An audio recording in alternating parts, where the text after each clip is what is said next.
Hello friends, आज हम study करेंगे डेटा इंटरप्रिटेशन, शॉर्ट में जिसे हम डीआई बोलते हैं। जितने भी एग्जामिनेशंस हों वन डे के, या बैंकिंग का एग्जाम हो या सीसैट का हो, डेटा इंटरप्रिटेशन में क्वेश्चन जरूर आते हैं।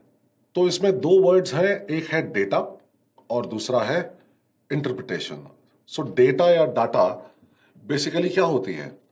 कुछ इंफॉर्मेशन आपको दी गई है, कुछ तथ्य आपके सामने रखे जाते हैं जिसे हम डेटा बोलते हैं।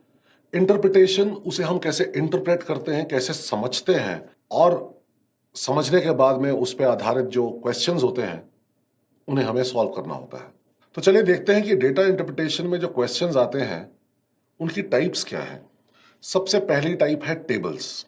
तो ऐसा हो सकता है कि आपको कोई भी टेबल दिया गया हो, उसमें मान लेते हैं कि ये 3 कंपनीज हैं, ए, बी और सी, और इनका डेटा दिया गया है टर्नओवर का 2000, 2001 और 2002 में, करोड़ ऑफ रुपीस में। तो 15 करोड़, 20 करोड़, 25 करोड़ ए का है टर्नओवर। बी का टर्नओवर मान लेते हैं 18 करोड़, 16 करोड़, 20 करोड़, और सी का टर्नओवर मान लेते हैं 30 करोड़, 25 करोड़, 15 करोड़। अब इस पे आधारित आपको क्वेश्चंस पूछे जा सकते हैं। वो कौन से एरियाज से होंगे?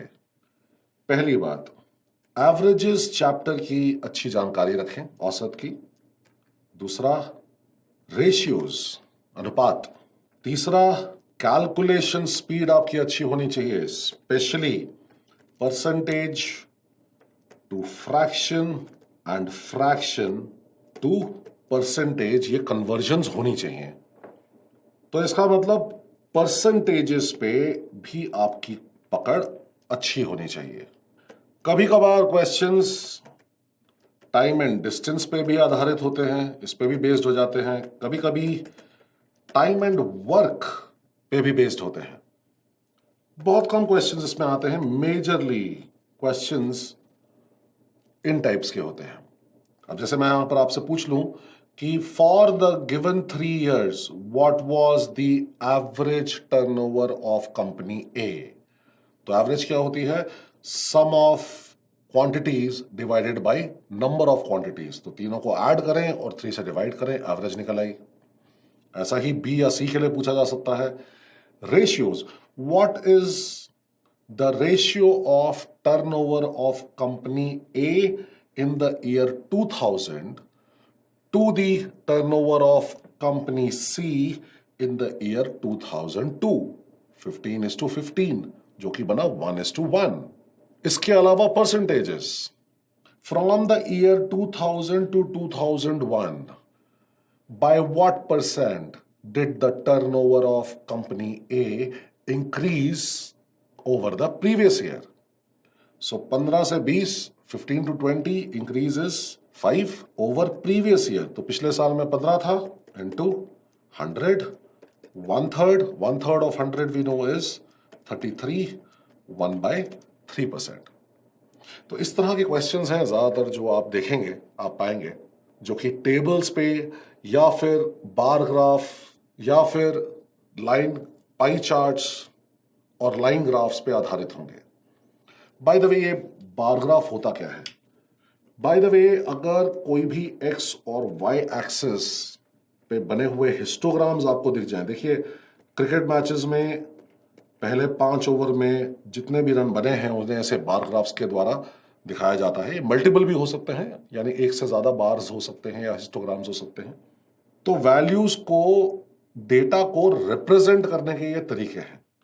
इसी तरह से लाइन ग्राफ से भी आप डेटा को रिप्रेजेंट कर सकते हैं, जहां पे कि एक्स एक्सिस और वाई एक्सिस पे आपको कुछ पॉइंट्स दिए जाएंगे, उन्हें जोड़ा गया है लाइंस से। यहां पे वेरियस ईयर्स जो हैं वो डिस्क्राइब किए हुए हैं, जिनकी वैल्यूज आपके सामने रखी गई हैं। तो ऐसे ही एक्स एक्सिस और वाई एक्सिस पे आपको कुछ डेटा दिया गया होगा। पाई चार्ट जो होते हैं ये सर्कुलर अरेंजमेंट होते हैं। अब ये आप जानते हैं, यहां पर इंपॉर्टेंट है degree to percentage and percentage to degree, ये कन्वर्जन्स आपको आने चाहिए।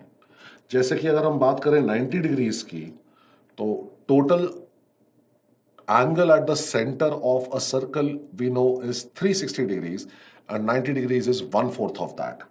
So this becomes 25%. Similarly, 45 degrees will be 12.5% and so on. तो इस तरह से जो भी अलग अलग डिग्रीज और परसेंटेजेस बनते हैं, अगर टाइम वेस्ट वहां पर एग्जाम में नहीं करना है तो इसे याद कर लें, जो भी कन्वर्जन्स हैं मेजर परसेंटेज वैल्यूज या मेजर डिग्री वैल्यूज। तो चलिए इनको और डिटेल में समझने के लिए हर एक टाइप के लिए हम कुछ एग्जाम्पल्स लेते हैं। देखिए आपकी स्क्रीन पे ये एक बार ग्राफ दिया गया है और ये बार ग्राफ जो है ये मल्टीपल बार ग्राफ है। मल्टीपल बार ग्राफ क्यों? क्योंकि हर साल के लिए यहां पर फॉर एवरी ईयर आपको 3 वैल्यूज दी गई हैं, 3 अलग अलग। ये टाइप X है, ये टाइप Y का लेजेंड है और ये टाइप Z का लेजेंड है। सो X, Y एंड Z। अब दिया क्या गया है, इंस्ट्रक्शंस को ध्यान से पढ़ें। In the graph the data for the production of 3 types of tyres हैं। ये कौन कौन से हैं? X, Y और Z। ये 3 टाइप्स हैं टायर्स की प्रोडक्शन के। Is shown from 1999 to 2002। ये 3 इयर्स आपको देखो, ये 4 इयर्स आपको देखो दिए हुए हैं, 1999, 2000, 2001, 2002 and the production of tyres is given in lakhs. तो ये अमाउंट्स दिए गए हैं। अमाउंट्स कहां पर हैं? ये y एक्सिस पे आपको दिए गए हैं। और ईयर्स कहां दिए गए हैं? ईयर्स दिए गए हैं आपको x एक्सिस में। और y में क्या दिया गया है आपको? y में दिया गया है प्रोडक्शन। कितने में? इन लैक्स। तो पहला क्वेश्चन देखते हैं, from 2000 to 2001 by what percent did the production of tyre Y decrease? 2000 ये वाला ईयर है, 2001 ये वाला ईयर है और Y टायर जो है ये बीच वाला है। देखिए, तो अगर ध्यान से देखें तो ये ऐसी इमेजिनरी लाइन थोड़ी सी डल सकती है यहाँ पे, और ये जो पार्ट है ये नियरली, अगर ये मैं 27 लेता हूं तो ये आना चाहिए 30, और यहां पर ये Y जो है ये कहीं यहां पे आ रहा है। अगर आप ध्यान से देखें तो ये होना चाहिए नियर अबाउट 25। सो 30 से 25 कितना रिडक्शन हुआ? 5 का रिडक्शन हुआ, 5 लाख घट गया। तो ये कह रहा है कि फ्रॉम 2000 टू 2001, तो 2000 जो है ये बेस ईयर बन गया पिछले साल के कंपैरिजन में। तो रिडक्शन कितना है? 5। और पिछले साल कितना प्रोडक्शन था? 30, 2000 में था। तो ये डिक्रीज कितना हुआ? परसेंटेज में निकालना है। तो ये गया 6, ये बना 3, ये बना 50। सो 50/3 होता है 16.67%, जैसा आपको यहां पर दिया गया है।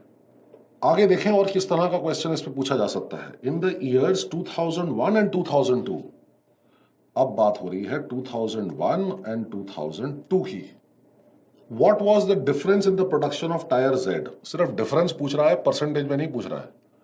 टायर Z तो ये रहा जी। तो देखें यहां पर नियर अबाउट डिफरेंस जो है वो कितना आ रहा है। तो ये भी कहा जा सकता है कि समवेयर अराउंड 25 है। और ये फिगर अगर देखी जाए, ये 18 है तो ये नियर अबाउट 20 है। तो रिडक्शन कितना हो रहा है? 25 माइनस 20, 5 लाख का। Third, in which year was the percent production of tyre Y more than that of tyre Z by the greatest margin? तो ऐसा कौन सा साल है जिसमें percent production of tyre Y, ये वाला टायर बीच वाला, was more than that of tyre Z by the greatest margin?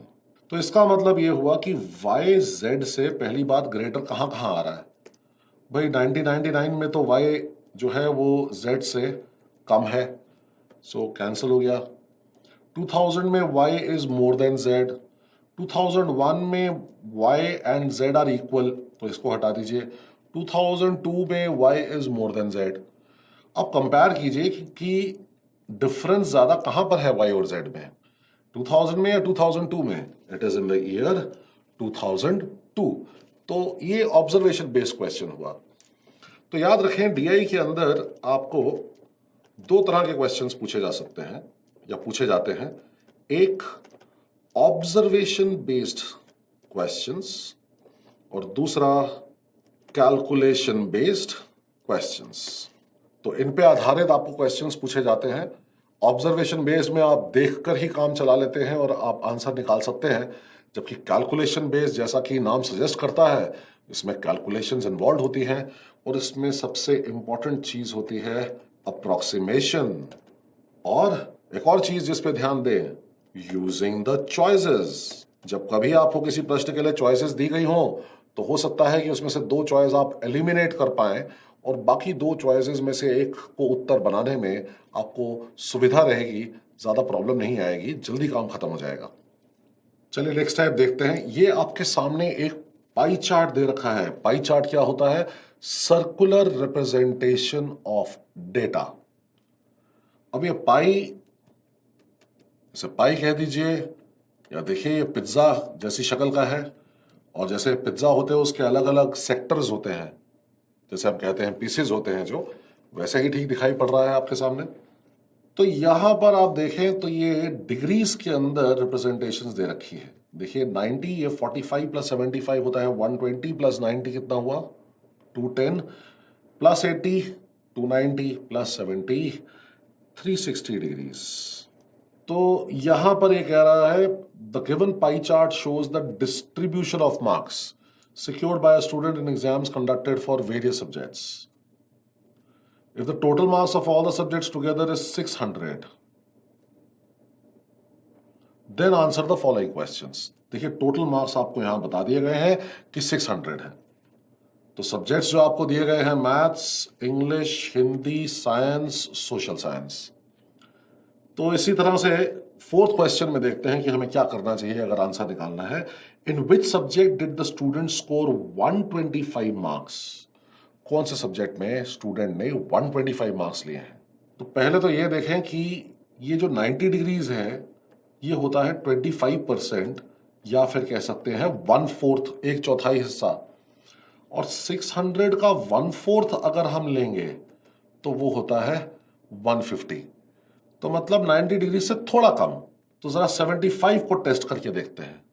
तो 75 डिवाइड बाय 360, क्योंकि ये 75 डिग्रीज है, 75 डिग्रीज पार्ट है out of total 360 degrees part into the total marks 600, which works out to be 125। देखिए 5 से आप इसको डिवाइड करें 15, इसे आप 15 से डिवाइड करेंगे तो 24 आएगा। 24 और 600 दोनों को 12 से डिवाइड करें तो 2, और ये 50, दोबारा गया 25। सो 15, सो 5 इंटू 25 अगर आप करेंगे तो कुल मिला के आपके पास में 125 मार्क्स साइंस सब्जेक्ट में प्राप्त हो जाएंगे। Now, how many marks did the student score more in maths when compared with science? तो स्टूडेंट के मैथ्स में साइंस के कंपैरिजन में ज्यादा मार्क्स कितने आए, कितने ज्यादा मार्क्स आए? तो भाई पहले आप तो इन दोनों के जो भी डिग्री वैल्यूज थी उनके अंदर डिफरेंस ले लीजिए। कितना डिफरेंस आ रहा है? 15 डिग्री का डिफरेंस आ रहा है। आउट ऑफ टोटल डिग्रीज कितने? 360 degrees. So 15 degree by 360 degree into total 600 marks. Cancel कीजिए, 12 से डिवाइड करें, 12 3 जा, 12 5 जा, ये जाएगा 5 से, तो ये बना 5 इंटू 5 जो कि बराबर है 25 के। तो मैथ्स में स्टूडेंट के साइंस से 25 मार्क्स ज्यादा है। अब देखिए पता क्या होता है, यहां पर कोई मैथ्स के मार्क्स अलग से कैलकुलेट करेगा, फिर साइंस के मार्क्स अलग से कैलकुलेट करेगा, फिर दोनों में डिफरेंस लेगा। तो 2 स्टेप्स हो गए। डायरेक्टली डिग्री की जो वैल्यूज हैं उसमें आप डिफरेंस लें और उसे 600 से आप मल्टीप्लाई करें। ऑब्वियसली 360 से तो डिवाइड करेंगे ही, कोई भी डिग्री वैल्यू होगी तो तब जाके आपको सीधा डिफरेंस ही चाहिए। आपको मैथ्स में कितने आए मार्क्स, साइंस में कितने आए मार्क्स, इससे क्या मतलब है। अगला क्वेश्चन देखिए, how many marks in total did the student score in social science and maths together? तो भाई सोशल साइंस जो है इसका टोटल डिग्री पार्ट कितना है? 45 डिग्रीज। मैथ्स का टोटल डिग्री पार्ट कितना है? 90 डिग्रीज। तो 45 डिग्रीज प्लस 90 डिग्रीज कुल मिला के कितना बना? 135 डिग्रीज। कितने में से? 360 में से, इनटू हुआ 600। तो एक बार फिर 12 3 जा, एंड 12 5 3 से ये कटेगा 3 4 एंड 5, सो 45 इंटू 5 टोटल बना 225। तो सोशल साइंस और मैथ्स दोनों के अलग अलग मार्क्स निकालने की क्या जरूरत है? जब क्वेश्चन पूछा गया है कि इन दोनों का कंबाइंड टोटल कितना है, तो पहले आप दोनों की जो भी डिग्री वैल्यूज हैं उनको कंबाइन कर दें, ऐड कर दें, और फिर देखें कि उतना भाग 360 डिग्री में से या 360 डिग्रीज में से क्या फ्रैक्शन देता है। वही फ्रैक्शन को आपने 600 से मल्टीप्लाई करना है, आपके पास मार्क्स आ जाएंगे। नेक्स्ट क्वेश्चन देखिए। अब देखिए आपके सामने एक लाइन चार्ट दिया गया है, इसे मल्टीपल लाइन चार्ट बोलते हैं क्योंकि यहां पर आप देख सकते हैं कि दो लाइंस दी गई हैं। एक लाइन है जो ब्लू पॉइंट से जुड़ी हुई है और दूसरी लाइन है जो लाल ट्रायंगल से जुड़ी हुई है। The line chart given below shows the number of students admitted in the school and the number of students who left the school. तो ये students admitted और ये हैं students left. From year 2003 to 2008, देखिए ये years आपको यहां दिए गए हैं, 2003 से 2008 तक की ये डेटा है जो सामने रखी गई है। The total number of students in the year 2002 is 1500. So year 2002 में total number of students 1500 थे। तो जरा इस पे नजर मारें कि 2003 में कितने बच्चे हुए होंगे, टोटल नंबर ऑफ स्टूडेंट्स कितने होंगे। अब देखिए 250 से 375, अगर ध्यान से देखें तो ये गैप है 125 का। इसे आप 5 पार्ट्स में डिवाइड कर दीजिए। तो ऐसा करने पर बहुत आसानी से आपको मालूम पड़ जाता है कि ये वैल्यू है नियरली 300, ये वैल्यू दी गई है 250। तो 300 बच्चा आया और 250 बच्चा, 250 number of students they left the school. तो इसका मतलब ये हुआ कि स्कूल में 50 बच्चों की बढ़ोतरी हुई, number of students increased by 50। पहले कितने थे 1500, तो अब कितने हो जाने चाहिए 1550, क्योंकि यहां हमें मिला 300 बच्चे आए, 300 students took admission and 250 left. 2004 में देखें, अब ये आपके सामने है कि 250 स्टूडेंट्स ने एडमिशन लिया। ये देखिए नियर अबाउट 350 स्टूडेंट्स जो है उन्होंने स्कूल छोड़ दिया। तो 250 माइनस 350, इफेक्टिवली हम कह सकते हैं कि स्कूल में नंबर ऑफ स्टूडेंट्स 100 लेस हो गए। तो 1550 में से 100 गया तो 1450 नंबर ऑफ स्टूडेंट्स होंगे इन द ईयर 2004। ऐसे ही 2005 में देखिए, 4 भागों में डिवाइड कीजिए, देखिए तो आप पाएंगे कि ये अमाउंट जो यहां पर आ रहा है ना, ये देखिए 375 जो है इसकी लाइन में आ रहा है, ये वाला ट्रायंगल वाला जो लाइन है जो कि रिप्रेजेंट करता है स्टूडेंट्स लेफ्ट। तो कितने स्टूडेंट्स ने यहां पर छोड़ दिया होगा, देखिए 375 दे हैव लेफ्ट। और ज्वाइन कितने स्टूडेंट्स ने किया है जी, ये देखिए 500 स्टूडेंट्स ने ज्वाइन किया है। तो 500 माइनस 375, इसका मतलब इफेक्टिवली 125 स्टूडेंट्स बढ़ गए, तो अपने पास में 1575 स्टूडेंट्स हो गए। बात करते हैं 2006 की। तो 2006 में देखिए क्या फिगर आ रही है, यहां पर 300 की आ रही है। तो 300 स्टूडेंट्स तो चले गए 2006 में, और एडमिशन कितनों ने ली, चलिए देखते हैं यहां पर इसमें क्या वैल्यू आ रही है लगभग। तो ये वैल्यू तो आ रही है 450। तो 450 स्टूडेंट्स ने ज्वाइन किया, 300 स्टूडेंट्स ने छोड़ दिया स्कूल। तो इसका मतलब इफेक्टिवली अगर देखा जाए तो 150 नंबर ऑफ स्टूडेंट्स बढ़ गए। तो 1575 में आप 150 ऐड करें तो इट शुड बिकम 1725। तो 2006 में 1725 नंबर ऑफ स्टूडेंट्स हो गए। तो इसी तरह से आप चाहें तो 2007 और 8 की कैलकुलेशन कर सकते हैं, लेकिन केवल तभी ये कैलकुलेशन करें अगर इस पे आधारित, इस पे बेस्ड कोई क्वेश्चन पूछा गया है, वरना फालतू मेहनत हम क्यों करेंगे। चलिए क्वेश्चन है from 2004 to 2005, what was the increase और decrease in the number of students. 2004 में नंबर ऑफ स्टूडेंट्स कितने हैं आपके पास में 1450, और 2005 में नंबर ऑफ स्टूडेंट्स कितने हैं 1575। सो 1575 में से अगर आप 1450 निकालें तो इसका मतलब there was an increase of 125 number of students. Next question देखिए, what was the number of students in the school in the year 2006। 2006 अभी हमने कैलकुलेट किया, टोटल नंबर ऑफ स्टूडेंट्स अपने पास में कितने हैं, 1725। इन the school the number of students in the year 2006 is what percent of the number of students in the year 2004। तो 2006 में कितने बच्चे दिए गए हैं, 1725, और 2004 में कितने बच्चे बताए गए हैं, 1450। तो 1725 1450 का कितना परसेंट है, ऑब्वियसली 100% से तो ऊपर ही होगा। तो आप इसे चाहे तो 25 से इसे डिवाइड करें, क्योंकि देखिए लास्ट 2 डिजिट्स 25 हैं, डिविजिबिलिटी रूल 25 का लगेगा।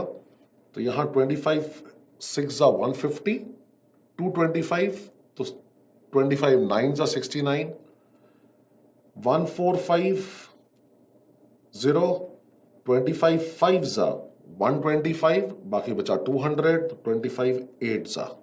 तो अब बेहतर कैलकुलेशन अगर करनी है तो चलिए इसको 69/57 कर देते हैं। ऐसा क्यों, क्योंकि 69 तो डिविजिबल बाय 3 है, लेकिन 58 जो है ये डिविजिबल बाय 3 नहीं है। तो अप्रॉक्सीमेट कर दीजिए, 57 कर दीजिए। 57 is a number which is divisible by 3। तो 3 से डिवाइड करें, 23 आता है, 3 से डिवाइड करें 19 आता है। तो इसे अगर आप कैलकुलेट करेंगे तो देखिए 20 इंटू 5 जो है वो 100 होता है, तो 19 से कट करेंगे तो 5 से थोड़ा ज्यादा आएगा। सो 23 इंटू 5 अगर आप करते हैं तो 115 आएगा। तो ये आंसर जो भी आपका आता है वो 115% से थोड़ा ऊपर आता है। अगर चॉइसेस दी गई हैं तो देख लीजिए 118% या 120% के आसपास अगर कोई चॉइस है तो वो आपका उत्तर बन जाती है। इस तरह से अप्रॉक्सीमेट करते हुए आप थोड़ा ये जो खतरनाक सी कैलकुलेशंस हैं इनसे आप बच सकते हो। Now let's have a look at tables. The table given below shows the production of grains in a state from year 2008 to 2012। 2008 से 2012 ये देखिए पूरा डेटा दिया गया है आपको। Study the table and answer the questions that follow. और ये प्रोडक्शन जो दी गई है ये 10 लाख टन्स में दी गई है। यूनिट्स बहुत इंपॉर्टेंट है।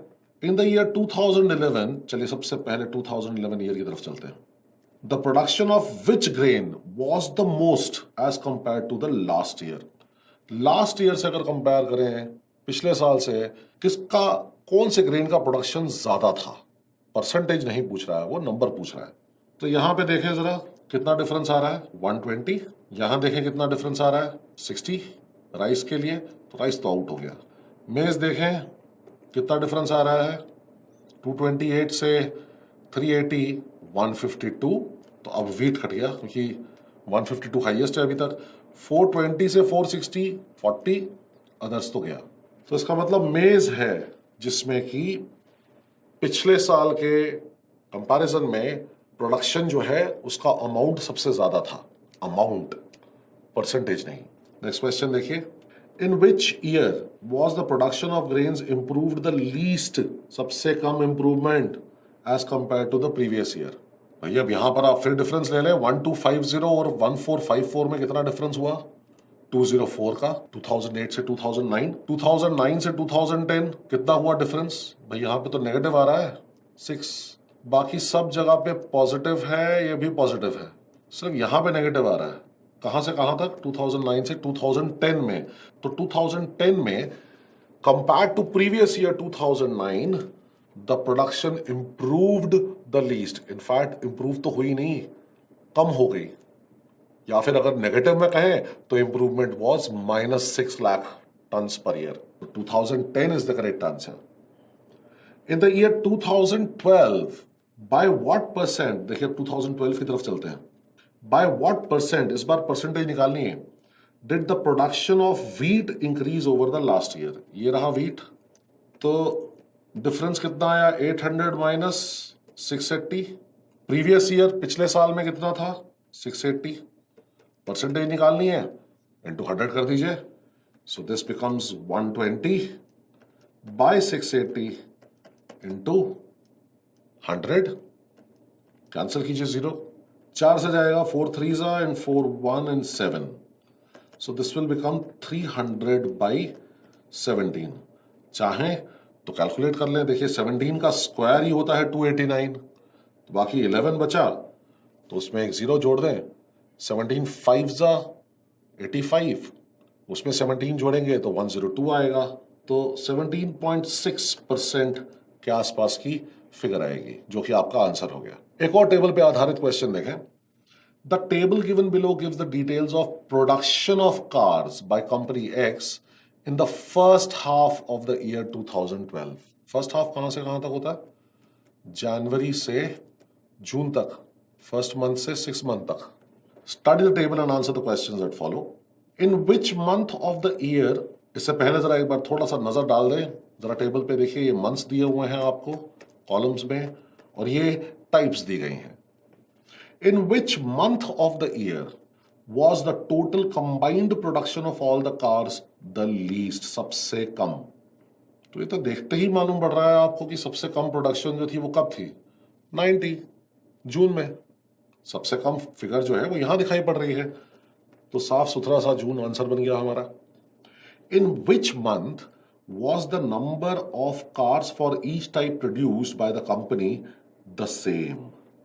सेम तो यहां चला आ रहा है, देखिए सामने दिख रहा है.